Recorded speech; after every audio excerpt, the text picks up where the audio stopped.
got so. Assalamualaikum warahmatullahi wabarakatuh. Kami dari kelompok 2 akan memaparkan tentang radio Immunosay. Kelompok kami terdiri dari 6 orang. Yang pertama saya sendiri, Hasriyanti. Kemudian yang kedua ada Ispina Azmianti. Yang ketiga ada Dwi Ayu. Yang keempat ada Ananda Amelia Bilkis. Yang kelima ada Aryani.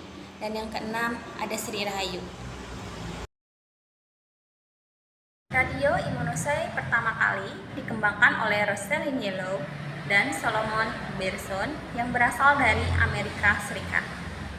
Pertama kali mereka bekerja untuk mempelajari tentang hormon, khususnya insulin, yaitu hormon yang mengatur kadar gula dalam darah. Dengan suatu metode analisis berdasarkan ada reaksi imunologi atau ikatan antigen-antibodi. Dengan reaksi kompetisi antara antigen bertanda seperti radioaktif dan antigen tak bertanda terhadap antibodi yang jumlahnya terbatas. Radio Immunosay adalah teknik nuklir yang banyak digunakan untuk mengetahui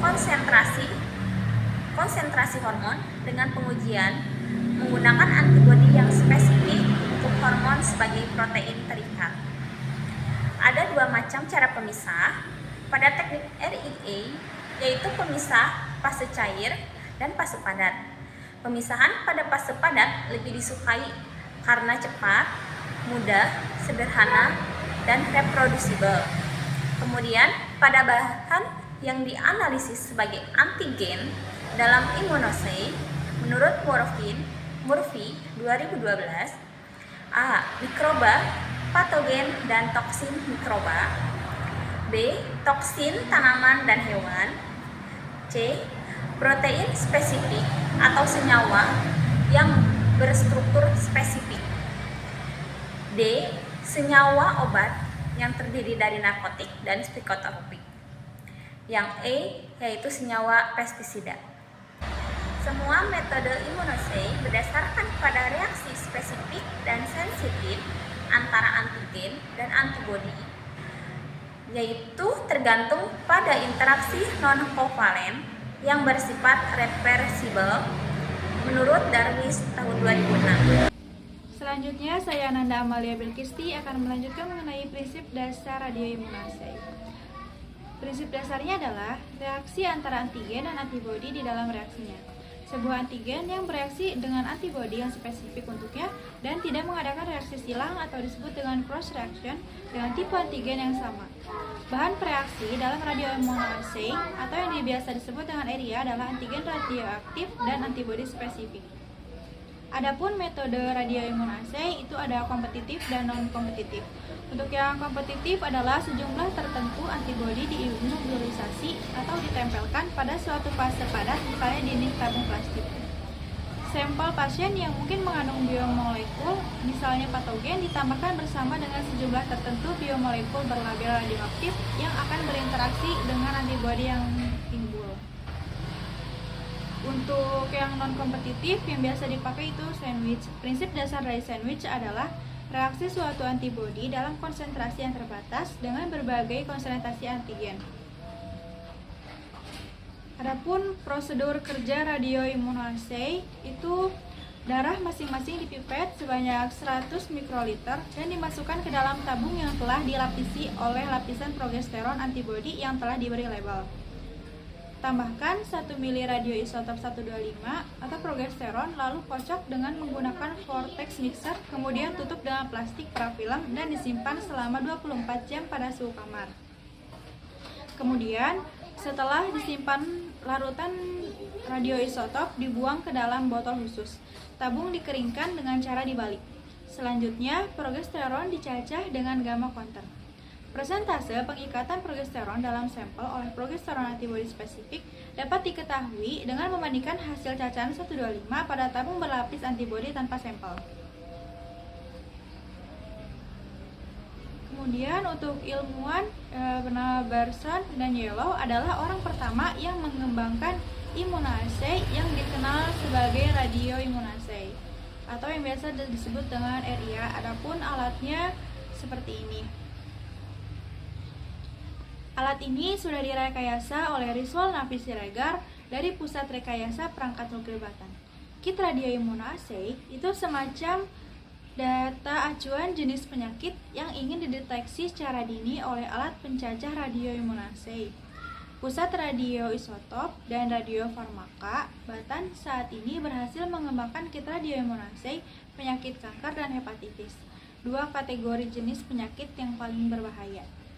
Perkenalkan, nama saya Ispina Azmianti. Di sini saya akan mempresentasikan mengenai spesimen dan persiapan spesimen yang digunakan pada radioimmunassay atau RIA. Spesimen yang digunakan pada radioimmunassay adalah serum, plasma, urin, hormon, dan kultur media yang kadarnya rendah, akan tetapi matriksnya kompleks sehingga teknik ini dapat digunakan untuk mengevaluasi fungsi organ atau penyakit. Kemudian, ada prosedur assay dapat dilakukan dengan cara yang pertama, penetapan assay yang telah mapan atau standar. Yang kedua, pengukuran sampel yang dicari. Untuk selanjutnya, ada persiapan spesimen yang harus disiapkan, yaitu berupa kit RIA yang terdiri dari yang pertama, tracer atau antigen yang bertanda radioisotop atau senyawa analit yang akan ditentukan. Yang kedua itu ada antibodi atau antisera, merupakan senyawa protein yang dapat berkaitan dengan suatu antigen tertentu. Yang ketiga ada standar atau kalibrator. Yang keempat ada larutan kontrol. Perkenalkan, nama saya Sri Rahayu. Di sini saya akan melanjutkan pertanyaan nomor 4 dari kegunaan aplikasi radioimmunassay atau RIA secara umum. Aplikasi secara umum yaitu aplikasi radioimmunassay atau RA dapat digunakan untuk mendeteksi hormon progesteron, merupakan peningkatan efisiensi produk ternak, terutama kelainan dengan adanya saluran reproduksi, dan dilakukan melalui deteksi konsentrasi hormon progesteron dalam suatu susu ataupun serum. Yang kedua yaitu di bidang pangan, teknik radioimmunassay atau RIA juga dapat diaplikasikan untuk penentuan kandungan aflatoxin B1 dan bahan pangan dan produk pangan. Assalamualaikum warahmatullahi wabarakatuh. Perkenalkan, nama saya Dwi Ayu. Di sini saya akan menjelaskan tentang aplikasi penggunaan radioimmunassay secara klinis. Yang pertama, ada pemeriksaan penyakit gangguan tiroid termasuk kanker. Yang kedua, penyebab diabetes secara substansial dibantu dengan pengukuran rea insulin dan melihat kekurangan hormon pada penyakit diabetes. Yang ketiga, mendiagnosa beberapa penyakit hipertensi dengan alat tes kadar hormon darah. Yang keempat, ada pemeriksaan hepatitis yang berhubungan dengan adanya bahan hepatitis terkait antigen dalam darah donor yang dapat dideteksi oleh RIA. Yang kelima, adanya pengukuran hormon testosteron laki-laki sering berguna dalam penentuan penyebab infertilitas pada wanita. Yang keenam, pemeriksaan penyakit lain seperti ginjal dan jantung. Perkenalkan, saya Aryani Winarti. Saya akan menjelaskan keuntungan dan kerugian dari radioimmunassay atau RIA. Keuntungannya yang pertama, sensitivitas dan presisi yang tinggi. Yang kedua, mudah dikerjakan. Yang ketiga, pekerjaannya lebih cepat dan tidak memerlukan sampel yang besar. Dan yang keempat, deteksi sinyal lebih mudah. Adapun kerugiannya, yang pertama reagen kurang stabil, yang kedua memerlukan proteksi terhadap bahan radioaktif, yang ketiga memerlukan surat izin khusus untuk mengoperasikannya, yang keempat memerlukan pengaturan khusus dan tempat khusus untuk bahan radioaktif, dan yang terakhir memerlukan tempat khusus untuk pembuangan radioaktif.